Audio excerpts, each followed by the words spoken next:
Hey everyone, what's up? You know, one of the biggest, as you can tell, this is a live wrestling discussion for today, August 28th.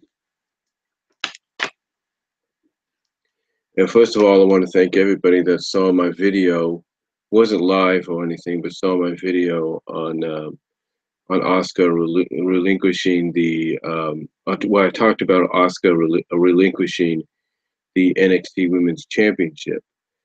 Um, What's kind of funny, and I'm not taking credit for this, is you've had guys like the Schleg Daddy at OTR Central and Dalyxman, at Dalyxman's World, come after and give their own discussion about it. So I'm not taking credit for that, but I kind of find it ironic, seeing as though I did kind of send it to them via Twitter. But I want to talk about, quite honestly, a few topics going on with wrestling right now. Probably the most talked about and hashtagged the biggest about is Triple Mania 25. We all know that at these mega wrestling events that a lot can happen. Memorable moments, not so memorable moments, interpromotional matches, especially if it's an international promotion, working with a stateside promotion, vice versa. Any which way something's going to happen. You're going to have an intermingling of talent. So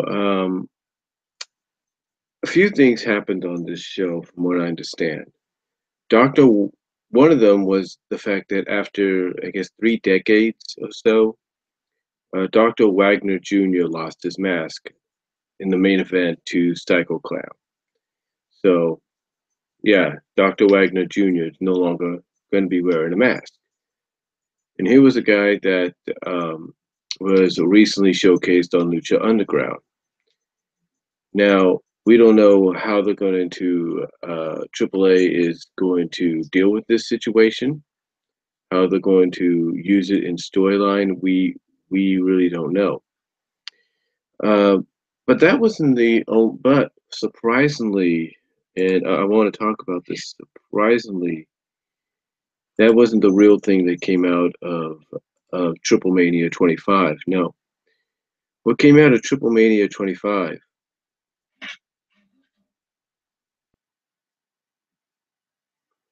What came out of Triple Mania 25 was the news that Sexy Star, who had been on Lucha Underground television for quite some time, she was actually the Lucha Underground champion, which is uh, a U.S. spinoff, or not spinoff, but basically a U.S.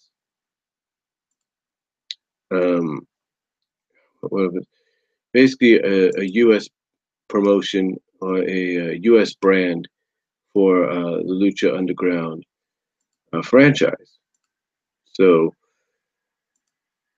yeah, basically news coming out of this because Sexy Star, what I know about Sexy Star before Lucha Underground is I knew she was part of AAA. I'd seen a couple of matches on via online and elsewhere, via online and cable of her being in AAA. So I knew who she was. And I think maybe once, maybe a few times she appeared in TNA. I'm not really sure, but I know she appeared stateside as well for uh, for promotions like I think TNA and Ring of Honor and a few others. I could be wrong, but I know she appeared stateside for a couple of well-known minor to mid-major promotions. Uh, but the news that came out of Triple Mania this year, the news that came out of that was the fact that Sexy Star got a lot of heat. Now I'm not talking, storyline heat. I'm not talking, oh, she turned heel and got heel heat. I'm talking the fact that Sexy Star got legitimate heat. not just from maybe the fan base there in Mexico, if not around the world. She got legitimate heat from every person in the wrestling business, currently and past and present. Currently in the business and formerly in the business. She got a lot of heat. And when I talk about a lot of heat, what happened, and everybody from Joe Cronin to Dave Meltzer and Brian Alvarez to Pro Wrestling Unlimited. I'm sure OTR Central is going to talk about it. I'm sure Dalyxman is going to talk about it. I'm sure Pro Wrestling Report will talk about it. But basically, what happened is during a four-way match involving Sexy Star, Lady Shauna, Apache, I think that was her name, or was part of her name, and GFW, TNA GFW's Rosemary, who is one of the most over women's wrestlers right now for that company, if not in any promotion, because of her unique look and gimmick.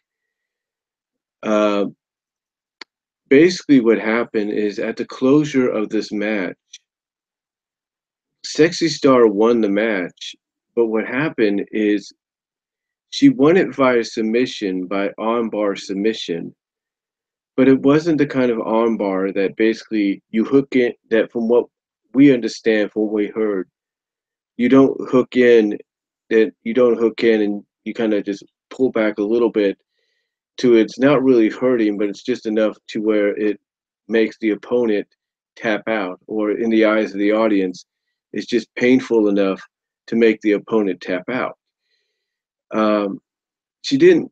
What happened was Sexy Star applied an armbar, but it wasn't the wrestling kind of armbar. Instead, she applied a legitimate armbar on Rosemary. She, from what the video has shown and everything, she really locked this sucker in. She really lynched up this armbar, and she just straight out, as they put it, shooted or shot on Rosemary with this armbar, with this legit armbar that she put on her. And by doing so, she basically dislocated Rosemary's arm, kind of popped it out of, um, basically popped her shoulder out of her socket or something. She just popped it out of place. And yeah, like I said, Sexy Star won the match, but what she did was honestly not part of the story, was not part of the predetermination or predeterminist, if you will. I mean, I'm sure it was all worked out to where Sexy Star was supposed to win, but the way it was done was not originally planned. Basically, Sexy Star went into business for herself. Now, according to some other reports, she did have some heat, legitimately had some heat backstage with Lady Shauna, and these two kind of legitimately got into it. So I don't know, maybe it's because, so I don't know if maybe Sexy Star got so into the match that she didn't know who she would, she didn't know what she was doing, that maybe she was so angry at the fact that perhaps Shauna wasn't going to do business with her, wasn't going to do business the right way or something. I don't know. And she needed to take out her frustrations on somebody, and she did it in a very, I guess you could say, unprofessional way when she did it to Rosemary. So I don't know if maybe she just did it out of frustration, out of anger, because of the legitimate heat she had with Lady Shauna backstage. I don't really know. I do know that from a storyline perspective, and this is a bit of spoilers, that they have some kind of three-way feud going on promotional wise in the upcoming weeks on Impact. And when I'm talking about three-way feud promotional wise, I'm talking about the fact that it's looks like it's going to be GFW versus AAA versus America's Top Team. Basically, it's like a three-way feud. It's like GFW's dealing with some a AAA feud on this end, and they're also dealing with a feud with America's Top Team on this end. And this is all going to culminate with some matches, I think, at Bound for Glory. Now, like I said, from what I understand, so what was it? Oh yeah, what was I saying? I'm sorry, I lost track there. Basically, like I said, we don't know if maybe there was some kind of legitimate heat or disagreement or what happened backstage age and but what I was getting at is, GFW is going to this three-way feud. They got two separate feuds promotional wise on screen they're going to be dealing with. So we know that Rosemary is going to be back on television. And from what the reports say, the injury shouldn't keep her off Bound for Glory. She should be okay for that. Um, but like I said, I don't know what happened backstage. Nobody does. But like I said, she obviously had some issues. She had some angst. My opinion, I'm not defending Sexy Star for what she did because I think it was unprofessional. But I think what occurred is she had just had so much legit anger with Lady Shauna that since Lady Shauna wasn't in the ring or anything, and she knew, and I'm guessing, like I said, they must have worked it out to where Rosemary was going to take the pinfall. Um, well, Rosemary was going to take the pinfall or the submission or the tap out. She was going to do the job. I think, and again, I'm not defending her and anything.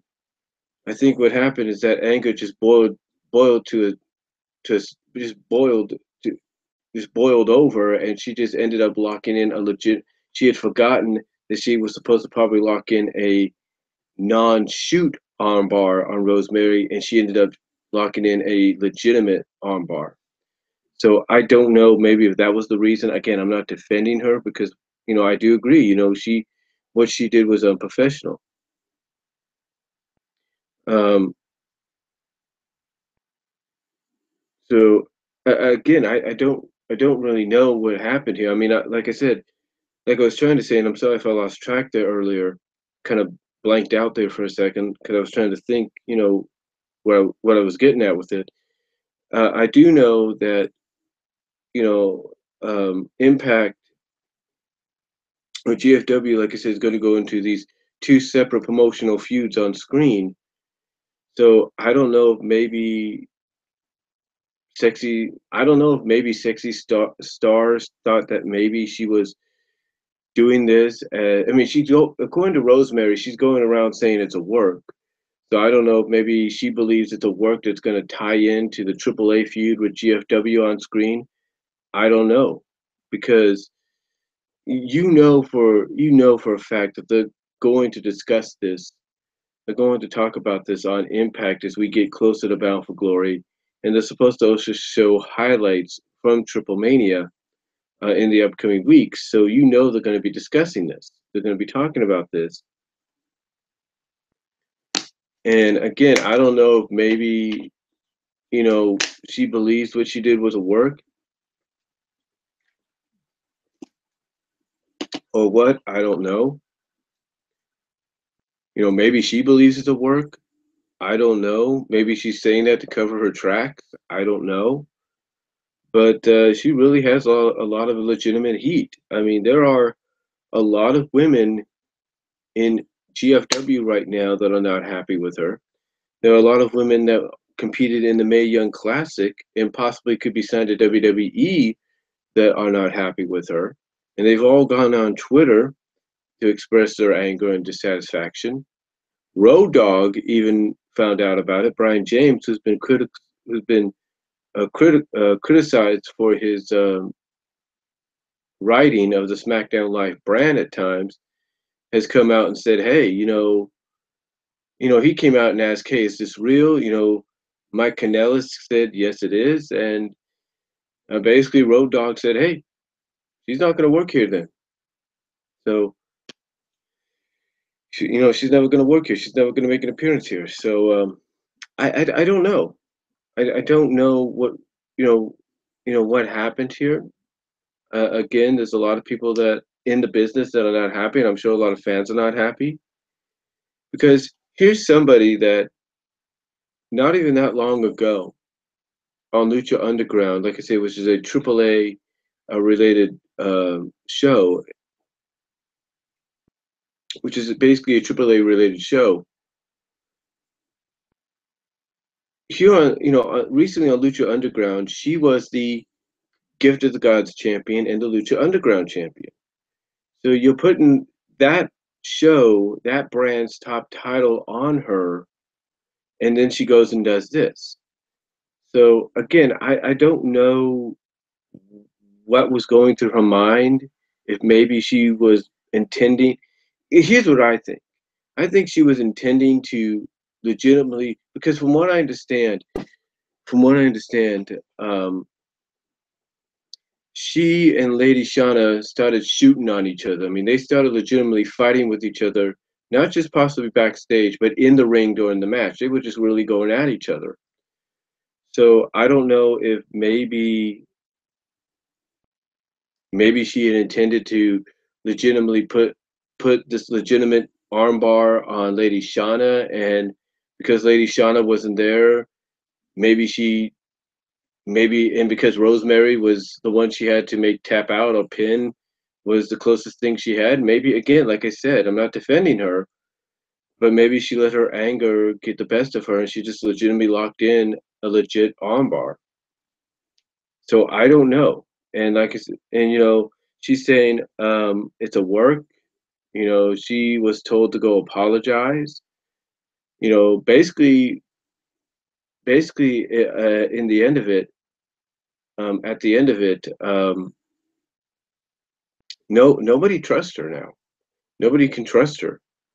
And it's going to take her a long time to get that trust back because it's like with any job, somebody higher up or one of your colleagues trusts you to do something and you do the opposite.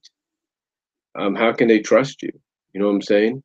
It's like at my job. If someone said, we're trusting you to run the front for an hour while we have to go to lunch or we're going to hit our fifth, and you don't run and you end up not running the front area or that department area, the way it should be run, or at least to the best of your abilities, they're not going to trust you to do it again. It'll be quite a while before you do it. Um, so for Sexy Star, I think it's going to be quite some time before she ends up being trusted again in any promotion. I mean, she had to basically be escorted out of the building, or she had to leave the building as quickly as she could. So again, I don't know what went through her mind. A lot of people might say it might be a mental situation. Maybe she needs to take time off, go see a psychiatrist, or go get some therapy or help. We don't know. Um, I mean, like I said earlier, and I do apologize for kind of losing track when I was talking about it. You got these feuds going on screen with GFW in the next couple of weeks, and I don't know if maybe she's taking certain feuds on screen as real. I don't know. I don't know if she's legitimately looking at it as real. I don't know. So yeah, Sexy Star. I don't know what to say about her. You know, like I said, you got a lot of people that are legitimately angry with her right now. You got a lot of women wrestlers from Mae Young, formerly Jade, Allie. You got Ruby Riot. You got who else do you got? Let me check here. Let me check for a second. Excuse me. I'm just drinking some water.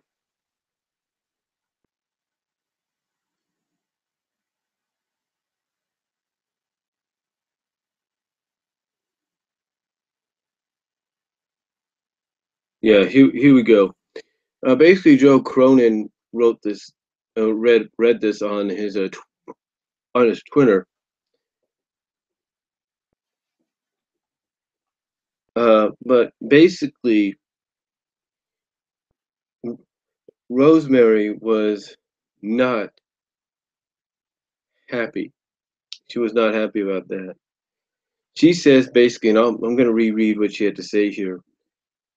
She said, "Let me make." This is what Rosemary said on Twitter, and Pro Wrestling Report retweeted it. This is what she said. She said, 24 hours removed. This is what she said. Actually, 34 hours now. This is what she said, and I quote Rosemary. She said, "Let me make this perfectly clear. If you take liberties with someone's body when they are giving it to you, who and trusting you to keep them safe, you are not tough. You are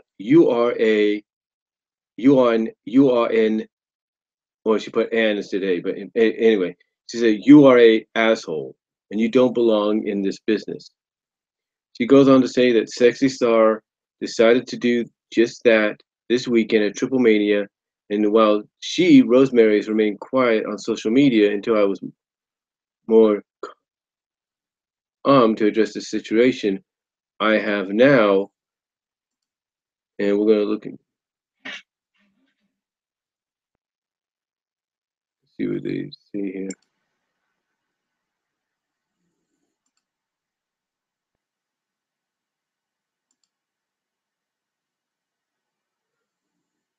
I have now been informed that she is telling people that it is a work. You are all now being informed that Sexy Star is a liar. She was a liar in the locker room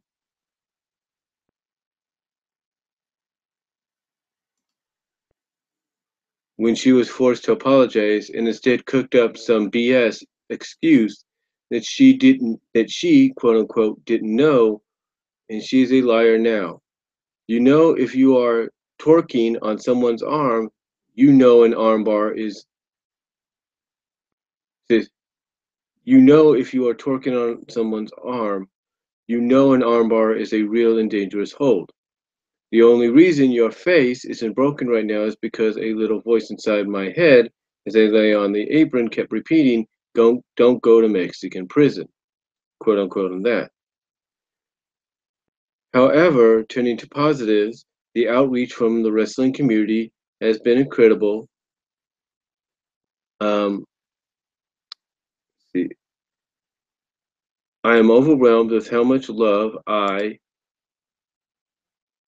feel right now from friends, fans, and people I have yet to meet in this amazing business. We are a family and we protect our own. If you violate that, you are not welcome here. I want to thank the AAA locker room. Multiple people came up to me saying how sorry and disgusted they were. Thank you, Hamada and Shauna, who also had to deal with BS from Star during that match. Thank you, Vampiro, for professionally trying to calm a volatile situation. Though, as you know, once the excuses started pouring out of Sexy Star's mouth, out in lieu of an apology, it was over. Thank you to the amazing GFW locker room, both present that night and not. I have so much love and support for everyone, and talent, crew, and office have all reached out to show me that. So yeah, Rosemary basically is coming out and saying that what Sexy Star is telling everybody is not true.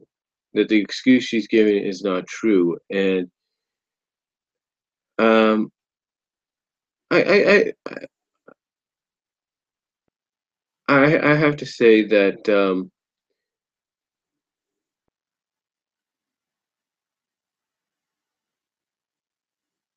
I have to say that I do kind of I do believe a lot of what Rosemary's saying there because um, here's the thing: if you have other people dealing with the same BS in that same match, then something's not right. I mean, obviously, Sexy Star knew she was going to go over, but here's the thing: what was her beef? What's the deal? Uh, is she angry that GFW didn't ask her to come in as part of the AAA partnership or the AAA faction or whatever they're doing? I don't know. All I know is that whatever happened, the only people that know right now for sure are Sexy Star herself, Rosemary, Lady Shauna, Vampiro, and whoever was and whoever got to finally get a hold of Sexy Star and find out what was going on. Because, like I said, I'm not making any excuses for her what she did. What she did was wrong. But I think in the long run, when you look at it, in the long run, when you look at it, I think that something just didn't click right with her. It's like something didn't click right in her head, and I think what happened was she either had a lot of anger towards Shauna, supposedly, and the closest person that she had to take that anger out on was Rosemary, unfortunately, and we don't know if maybe that was the reason. We really won't know until maybe Sexy Star comes out and finally publicly explains what was going on. I can say this that I don't think Sexy Star is going to get a lot of bookings now, if at all, here in the States, Japan, or even in her home country, or even in England or anywhere until this whole thing's cleared up. Because, um, like I said, Rosemary is one of the more popular, one of the most over women wrestlers in GFW on the indie scene, and you know, just all the way around. She's someone that WWE I know is keeping an eye on if she ever gets an opportunity, if they ever get an opportunity to get their hands on her. Um, so, so I don't know what's going on with her. I don't know what happened. And again, I do apologize for kind of losing track earlier, kind of blanking. I didn't blank out. It's just I was trying to think and I just lost track. But again, like I said, I don't know what's going on. I don't know what happened. I don't know, you know, you know, what the situation, what caused her to go over the edge, kind of cross the line, if you will. I don't know. So we may never know. We may not. We may never really know what was going through her mind at Triple Mania 25. So we'll just have to wait until Sexy Star decides to come out and tell the truth. So again, like I said, I don't think Sexy Star is going to get any real bookings for quite some time when it comes to AAA, CMLL, or anywhere. So I think right now she's pretty much. If I'm Sexy Star, I basically go and seek some help or take some time off and kind of clear my mind because, in a sense, you may have been one of the most over female baby faces on Lucha Underground, AAA, internationally. Well, pretty much pretty much Sexy Star. I hate to say this, you just flushed out all down the toilet with what you did. So we'll just have to wait and see what happens. But yeah.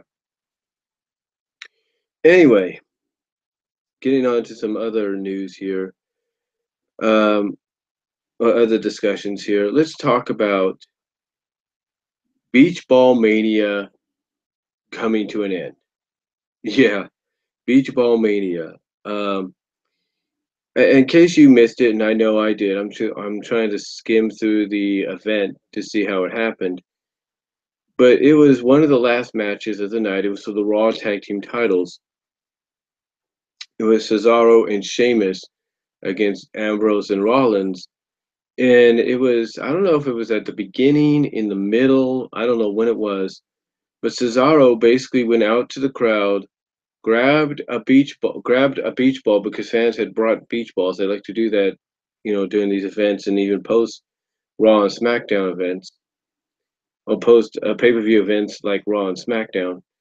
And Cesaro decided, ain't gonna happen, takes the beach ball, rips it to shreds. Now, I don't know if he got massive heat for that or he got massively cheered. I don't know. But you could definitely tell when someone like Cesaro goes out, and I'll say this: when he did that, you could say it was a work and it was a shoot. It was a hybrid of both. It was a work to get him heat. It was it was basically a work to get him heat as a heel, but it was also a shoot because basically, um, I think a lot of the wrestlers are sick and tired of it. I think a lot of the WWE men and women are sick and tired of the beach balls. You know, I know some people will come out here and say, well, the superstars, sometimes like John Cena and a few others, will encourage the fans to do the wave or bring out the beach ball and all that. You got to understand that's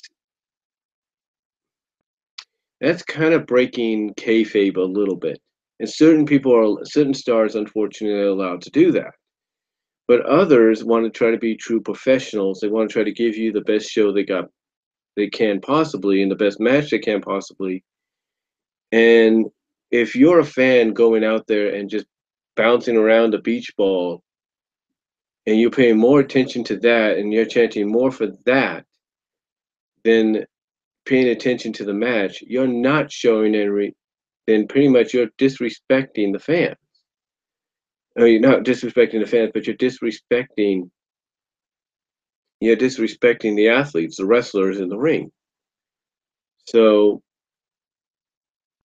I honestly don't really blame Cesaro, work, shoot, whatever you want to call it, for doing what he did. And honestly, I don't blame WWE for banning the beach balls.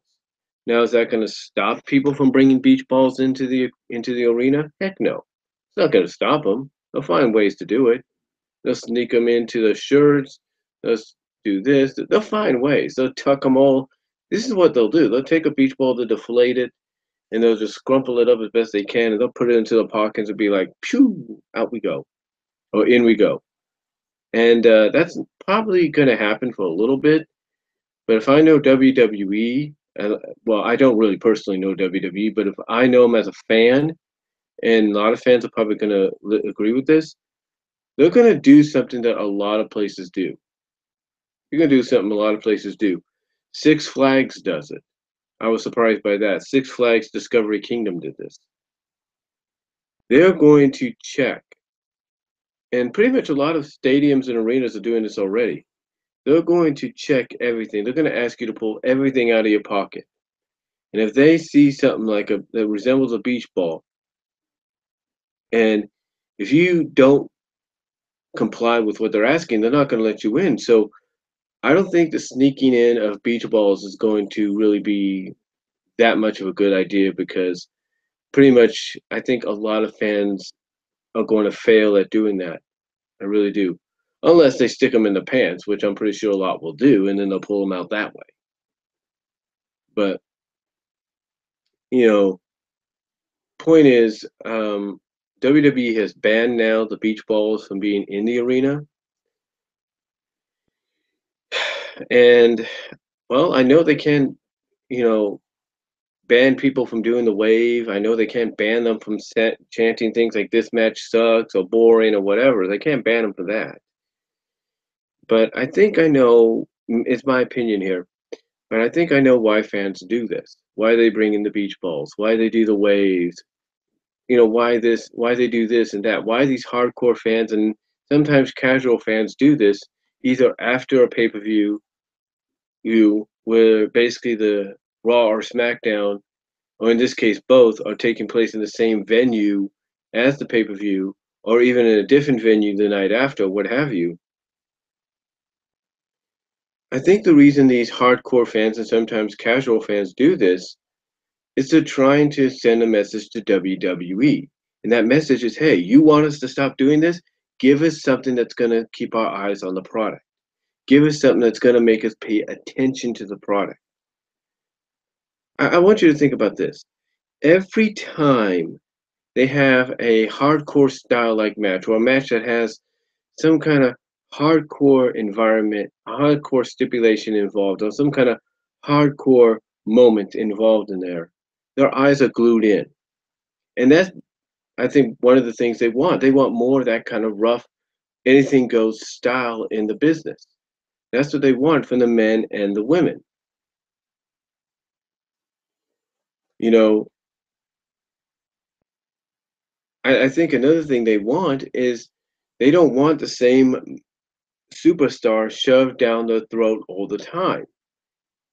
Why do you think they turned on Bailey? Why do you think they kind of slowly started to turn on Sasha? Because they keep getting shoved down their throats all the time. Instead they're like, we don't want Sasha and Bailey all the time, but we want Alexa, we want this woman, we want that. And I think in a sense it's a message they're sending. The message when they boo someone like Sasha, when they boo someone like Bailey, when they chant this match sucks during a women's match or a cruiserweight match, it's because you're not giving them what they want. And this is their way of defying the WWE and saying, hey, you want us to stop? Give us what we want. Give us what we want, not what you want, what we want. Because I want you to notice something. I want you to notice something. Even when they go overseas for the United Kingdom tours, GFW and I'm pretty sure Ring of Honor, they have their ruckus crowds. But their crowds are more respectful because, in a sense, whether you like the companies or you don't, whether you like some of the decisions they make or you don't, they give the fans what they want, in a sense. They give them what they want. A lot of fans wanted Eli Drake as champion, whether you like him backstage, on camera or you don't. They wanted him. Guess what? GFW listened and said, okay, you want him as champion? Here you go. So I think that's why fans do this whole beach ball thing, why they do the wave, why they chant this and that, why they kind of show disrespect at times to certain superstars during promos or introductions or even during matches. It's because it's not what they want, it's what WWE wants, and they want WWE to give them what they want. That's why they do this. It's a rebellious way of saying, hey, you don't want to give us what we want, we'll do what we can to hijack your show until you give us what we want. I mean, it pretty much goes back to the whole Daniel Bryan thing. That was played in as storyline and legitimate shoot at times, or work shoot, because the fans wanted Daniel Bryan in the main event of WrestleMania 30, even though he didn't win the Royal Rumble because he was not in the Royal Rumble. But still, they went crazy, hijacked everything from WWE programming to NCAA basketball games, what have you, until WWE said, okay, fine. You want Daniel Bryan in? Fine. But what happens to him afterwards, it's on you.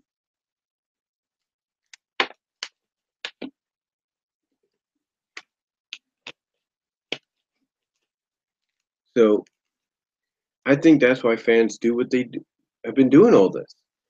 They do the beach balls, they do the unflattering chants, they show the disrespect at times. It's because they want the WWE. They're basically trying to tell WWE, give us what we want. It's like they want women's wrestling, yes, but they want the women's wrestling they see in NXT and on the indies.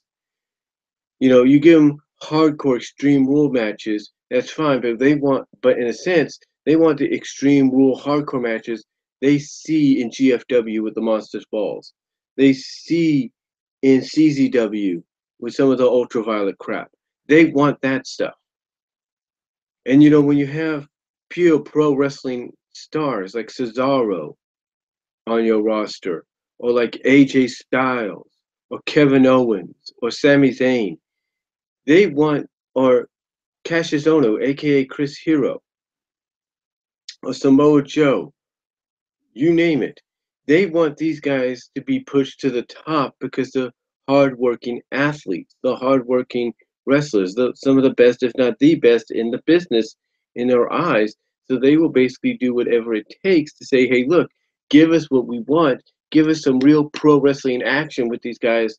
Let them tear the house down and we'll shut up. That's basically what it is. They're basically saying, WWE, give us what we want and we'll shut up. That's the message they're trying to get across. And I think WWE is doing whatever they can to fight against that themselves. You think Vince McMahon is senile and out of touch? Yes, he is. But do you not think he doesn't notice how the fans are?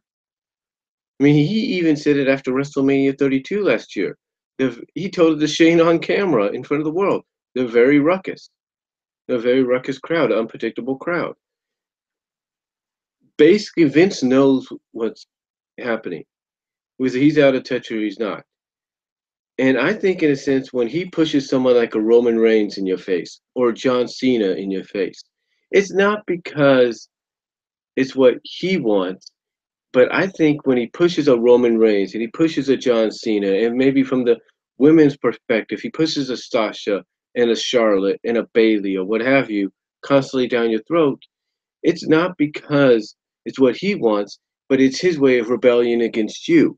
It's like, oh, you're getting sick and tired of them? Fine. Here, I'll give him to you more. I'll give him to you more. He's basically when he shoves these guys down your throat, he's doing it to rebel against you because you're rebelling against him. It's like, hey, you don't want me to keep doing this? Fine. Stop doing what you're doing, and I won't do it. It's like, you don't want Roman Reigns near the WWE Universal or WWE Championships ever again? Stop rebelling. Stop hijacking my shows. Stop doing this. Stop doing that. And I can guarantee in a sense, that's possibly, in my opinion, what he's thinking. Why you constantly get these guys shoved down your throat. Why you get certain stars buried by them at times, in the eyes of many people, like a Baron Corbin or a Bray Wyatt. It's because you're rebelling against him, so in a sense, he's going to rebel against you. Let me put it to you like this. Put it to you like this. WrestleMania 30. Bray Wyatt versus John Cena. Bray Wyatt's first WrestleMania. 2014. It's now 2017, so he's been with the company or been on the main roster for about 4 years almost. Bray Wyatt takes on John Cena. Everybody has said Bray Wyatt should have gone over here. Guess what? You're right. He should have. But he didn't. You know why? Because of the fact that you had rebelled so much and hijacked the show so much to the point that WWE had no choice but to put Daniel Bryan in the position that he was put in. Instead of doing what was best for the company and best for the Bray Wyatt character and having him go over John Cena, instead he had John Cena go over the Bray Wyatt character. Why? Because of the fact that just like you, we hijacked and rebelled against him to get Daniel Bryan in the position he was in that night.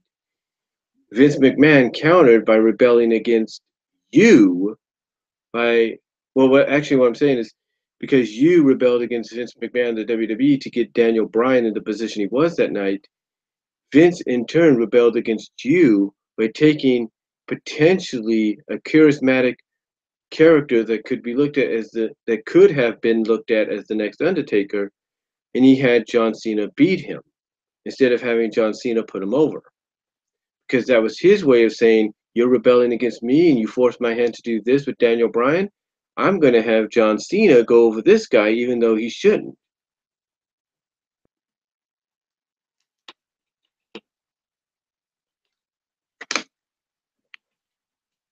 And what about the Royal Rumble this year? You might say, well, it was done because it's because John did the job to AJ not once, not twice, but 3 times. 2 separate singles matches and a triple threat. That's true, he did. But you might say that AJ didn't have to lose the belt in basically what many consider a tremendous match, a perfection match, or a match of near perfection to John Cena. He could have kept it, and that's true, he could have, and that John didn't have to ever get a 16th title, and that's true, he shouldn't have, and that's true, maybe he shouldn't have. Maybe John didn't want to be a 16-time champion, but yet here it was. And again, the reason that happened, we thought it was going to be AJ or somebody else John was going to beat. It's Vince McMahon's way of saying, look, you rebel against me, I'm going to rebel against you. So to me, when I look at the fact that a lot of people complain and and excuse my language, God, excuse my language, Lord, for I'm about to say, complain, bitch, and moan about Reigns being shoved down the throat, Cena being shoved down the throat, Sasha, Charlotte, Bailey being shoved down the throat. It's basically Vince McMahon and maybe some other people's way backstage of rebelling against you, the audience, for rebelling against them. Just think about that for a second. Now I know you might say, well, that's kind of pathetic, Brian. That's kind of like childish. Well, yeah, but when you think about it, when you hijack a show, whether it's post pay-per-view or not, and you're focusing more on the wave or someone throwing on a beach towel or someone trying to hop a barricade and trying to get involved in the match because they drank one too many or because they were put on someone or they were or someone put a dare on them to do so, or they walked side by side with somebody, you know, during their entrance because like I said, they either were dare either they had a dare put on them or they had one too much to drink.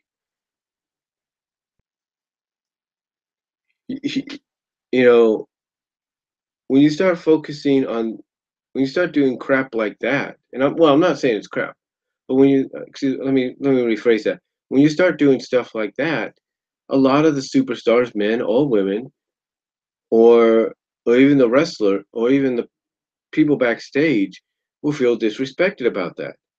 I mean, why do you think Eddie Guerrero beat the hell out of a fan back in 2002 doing his ladder match with Rob Van Dam on Raw? It's because that fan decided to come in at the inappropriate time, push the ladder down, and jump up and going like, "Yay! See what I did? Yay! Yay! Yay! Yay!" All because, in a sense, even back then, they were trying to rebel against WWE to give them what they wanted. And I think nowadays it's even more so than ever. But I think what people have to understand is WWE at times, whether we agree with the directions they're going in or not, and quite honestly, they need to come up with a solid direction for all three brands, kind of create that balance that they need, if you will, create that balance that they need. Here's the thing. People have to realize that WWE, despite some of the indecisions and all that, and I've talked about that before, and so many others have, the one thing that they will do, whether we agree with it or not, is they will sprinkle in a little bit of something that we'll like. Do you think? I mean, let's be honest. Last year during Extreme Rules, did any of us expect to see the Asylum match between Jericho and Ambrose to go the way it did? To have the weapons that were involved in it involved? No, we didn't. I mean, yeah, we got hints that they were probably trying to go a extreme hardcore gimmick route with Ambrose in a sense, or unpredictable route with this guy, make him the next Cactus Jack or something. But we didn't expect the teasers to become a reality, but yet here they were. We didn't expect the barbed wire baseball bat or 2x4 to become a reality to be used, and yet in the Asylum match it was. We didn't expect the tacks to be used, but guess what? They were. The fact is, WWE once in a while will give us something that will grab our attention and keep our attention on the product. The only thing that we have to remember, though, is even though they will give us those little sprinkles here and there, they are still a publicly owned and traded company. And they have a lot of investors, a lot of sponsors, a lot of partners, whatever, outside the company that they have to answer to. And some of these investors, some of these partners, some of these sponsors are family oriented groups or organizations or companies. So they have to answer to them. So with the fact that they have to answer to them now, now every day or something like that, they got to be careful about what they show on television or how far they can go on television. They got to be careful about that. And I think a lot of fans have to have to look at that from a perspective of, hey, you could try to hijack the show all you want, either post edition of Raw and post pay per view editions of Raw and SmackDown Live. You can do that all you want, but you have to remember in the end, this company is a publicly traded company, and a lot of its investors and partners a lot of its investors, a lot of its sponsorships and partners are all family oriented. We got to remember that.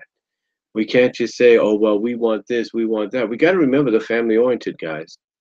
And, there's nothing that's going to really change that unless, certain somebodies, like some people are hoping, grab the reins and run, get the football and run with it and score numerous times. Nothing's really going to change. They might show some leeway here and there, but in the end, they got to be careful about what they do. They really do. So, but as far as Beach Ball Mania goes, I don't expect that to last any much longer because I think they're going to be very tight in security when it comes to that. Now, one last thing I want to talk about.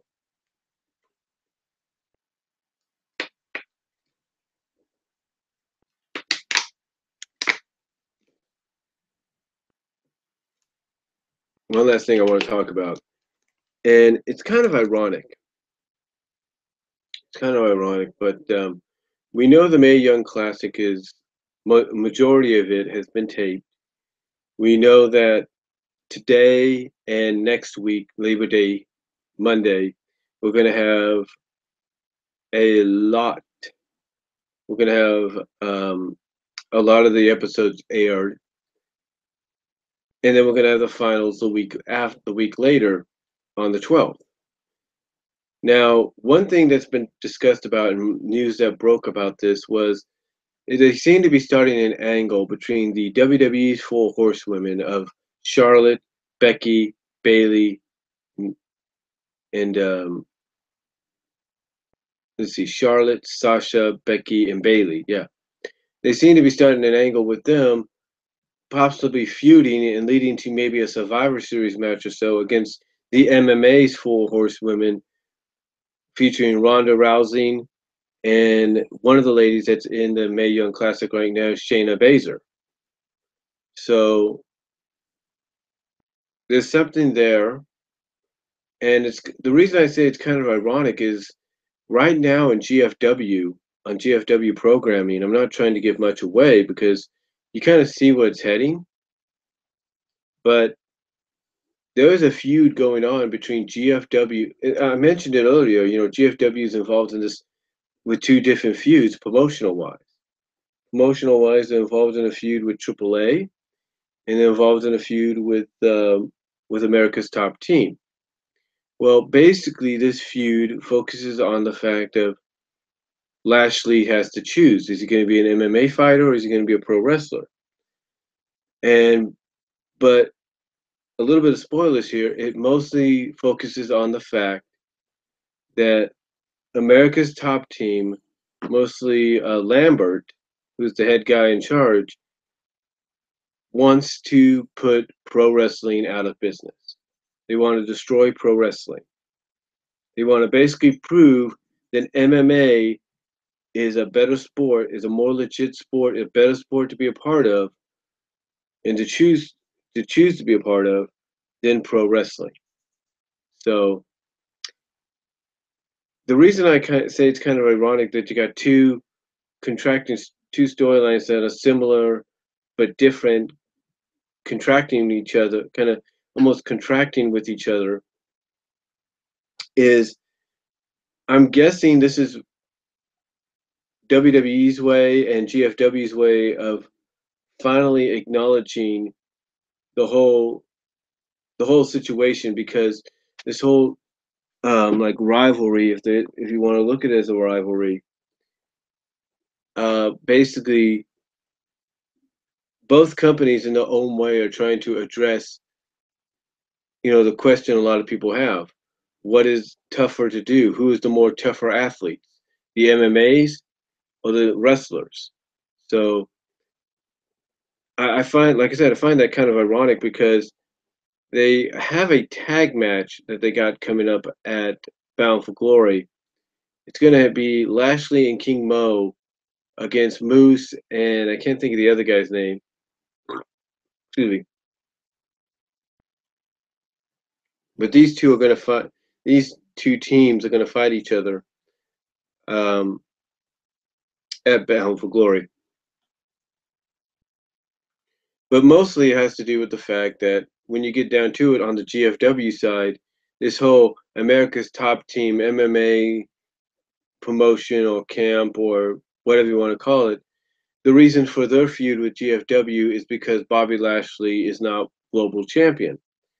So that's mainly the reason. And it's also like they're trying to insert, if you looked at Thursday's past Impact, they're trying to insert the fact that Lambert is manipulating Lashley to do this and to act out the way he has. So we'll have to look into that and see what happens. But one of the main things, one of the main reasons for it on the GFW side is because of the fact that it's because of the fact that Lashley storyline wise is not global champion, and they're going to wreak havoc, I guess, until he gets what he wants. As far as the WWE side things go, it's to see who's the tougher women. Is it the MMA four horsewomen that are the toughest, or is it the WWE's four horsewomen? And basically, it's also to kind of give fans a dream scenario, even if it's for one night only. So that's why you got these two similar contracting storylines going on, where it's wrestling versus MMA. So we'll have to see where both companies go from there. But really, that's all I have to say for this wrestling discussion video. Thank you for all watching live. Again, I do apologize if I kind of lost track a little bit earlier. I didn't space out or anything. I was trying to think about what I was going to say, so I do apologize for that. And hopefully you guys enjoyed this. Hopefully you guys that watched live, I thank you for watching live. I do appreciate it. And for those that are watching post live, comment down below. Let me know what you think. OTRS Central, Dalyxman, I'd like to hear from you guys, see what your thoughts are on what I've had to say here. And really, that's all I have to say, guys. And that's about it. So God bless. Take care. I'm out. I'm going to get some rest because I got to work.